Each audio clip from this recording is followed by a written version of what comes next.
Wenn es um das Thema Fastenkuren geht, dann gibt es natürlich wie immer ein Für und auch ein Wider. Und insofern möchte ich Ihnen im folgenden Video kurz erklären, was Sie bedenken müssen, wenn Sie eine längere Fastenkur machen wollen.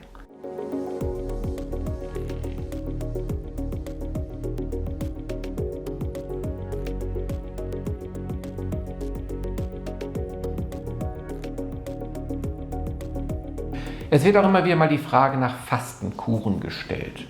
Wenn wir fasten, dann muss der Körper auf seine Reserven zurückgreifen. Fastenkuren sind ja sogar schon in der Bibel beschrieben und haben einen gewissen heilenden Effekt.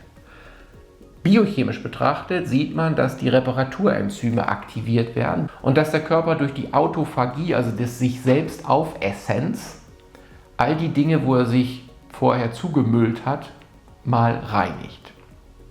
Unter diesem Aspekt ist also eine Fastenkur gut. Über die Dauer muss man sich unterhalten und manche fasten ja auch, weil sie meinen, sie machen eine Diät oder sie wollen abnehmen. Und das Problem ist, wenn man dem Körper durch diese Fastenkuren eine längere Zeit klar macht, dass es nichts gibt, geht er in einen Improvisationsstoffwechsel, in eine Notsituation. Und wenn wir ihm dann wieder etwas geben, möchte er den Zustand, den er vorher hatte, auf jeden Fall wieder erreichen.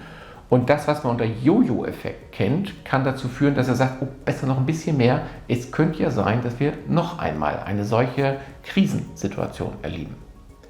Daher empfehle ich, wenn man denn schon fastet, dass man die Mikronährstoffe, die der Körper benötigt, auf jeden Fall anbietet, damit der Körper nicht das Gefühl einer Not hat. Die Kalorien, die er dabei abbaut, die er verbrennen soll, das macht ja Sinn, die sollen auch abgebaut werden und er leidet dann ja keinen Hunger.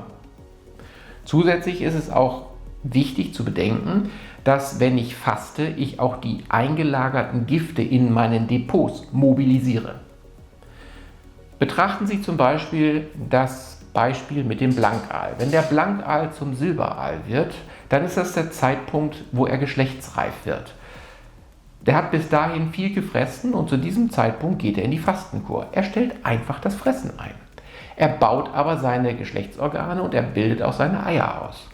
Und weil er mittlerweile in den Meeren, die leider dermaßen vergiftet sind, sich mit so viel toxischen Metallen und Plastik, also Hormondisruptoren, zugefressen hat, kann er in diesem Moment nur auf dieselbigen, die er eingelagert hat, in seinem Muskelfleisch, in seinem Fett, in seinem Knorpelskelett zurückgreifen.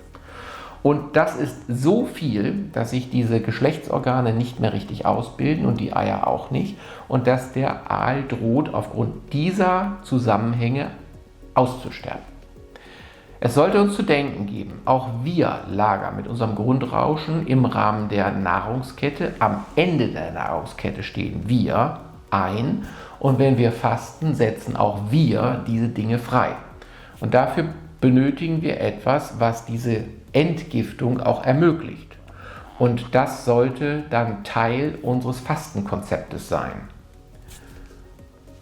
Das ist im Wesentlichen Vitamin B12.